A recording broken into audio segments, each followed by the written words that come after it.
mga kasambayan natin na naglalaro ng basketball. Akala niyo ba, sa basketball, makakascore ka lang kapag ikaw mismo lang yung hawak ng bola. Nako.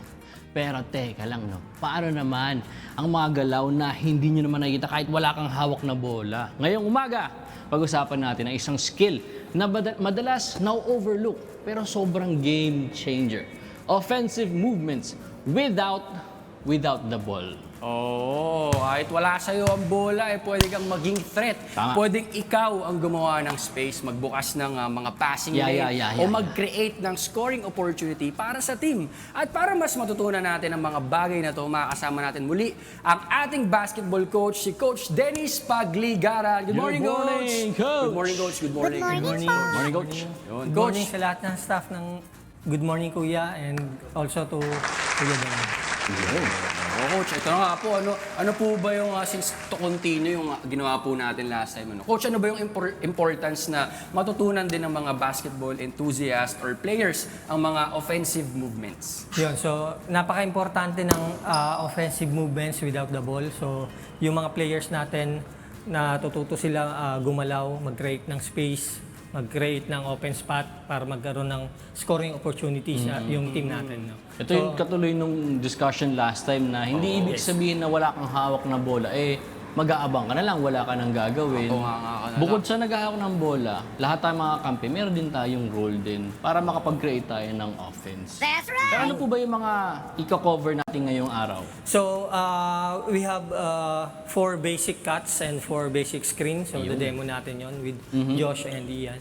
Ano po ba yung cuts para sa mga kasambayan natin na hindi siguro ganun ka-familiar sa mga terms sa Ayun, so, basketball? we have front cut, L cut, V cut, and backdoor cut. So, yun yung mga basic movements na pwedeng gawin ng off-ball player.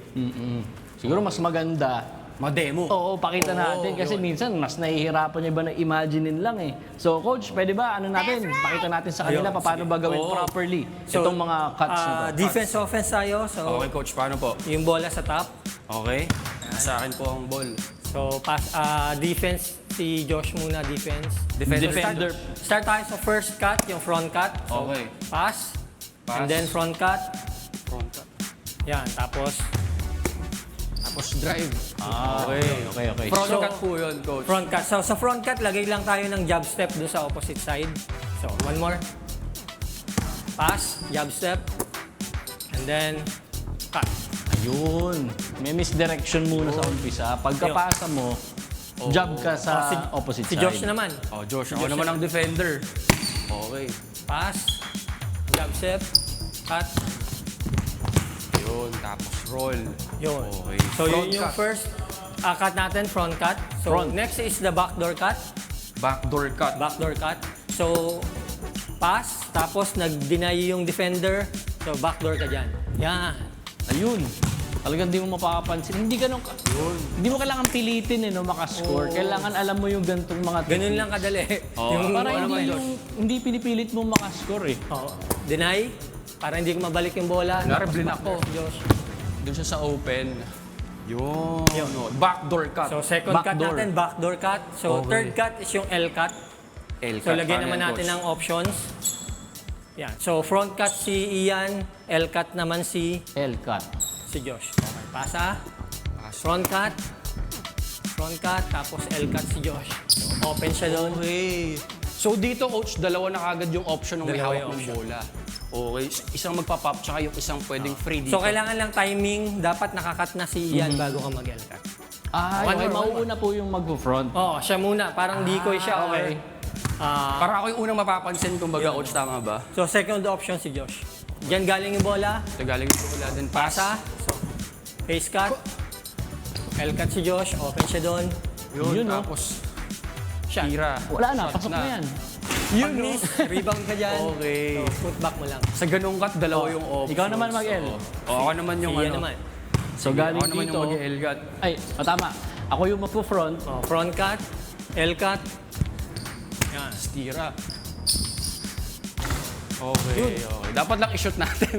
Kailangan shoot. Dapat i-shoot.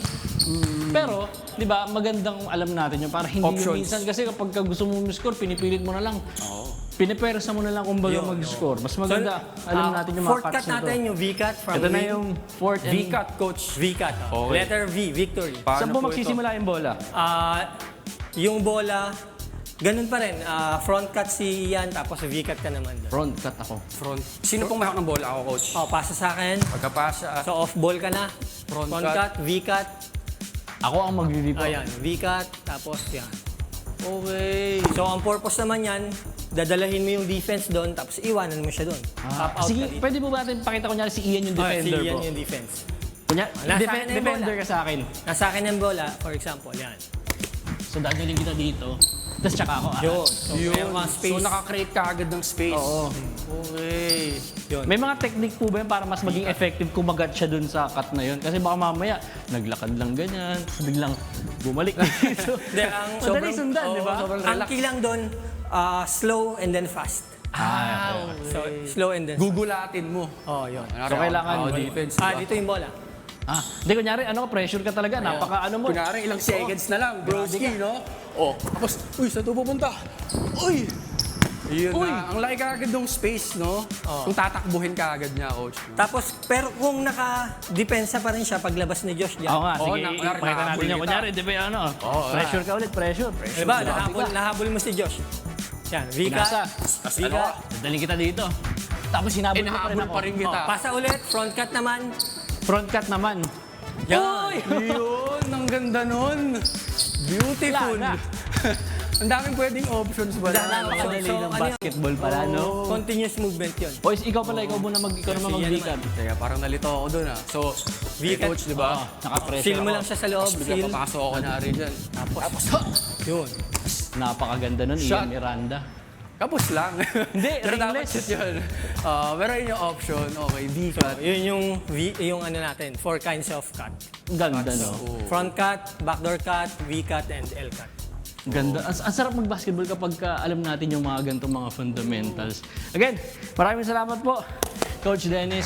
At may bago na naman tayong pwede idagdag sa ating mga games ngayon at ngayon. Ready na tayo maglaro Oo, ulit. syempre. And I'm sure marami ding natutunan yung mga kasangbahay natin dyan. No? Nakatuto ngayon, lalo na yung mga mahilig sa Yeah. basketball. No? Ang ganda talaga makinig ng tips at knowledge from professionals. Kasi alam mong legit, di ba, yung tinuturo. Oh.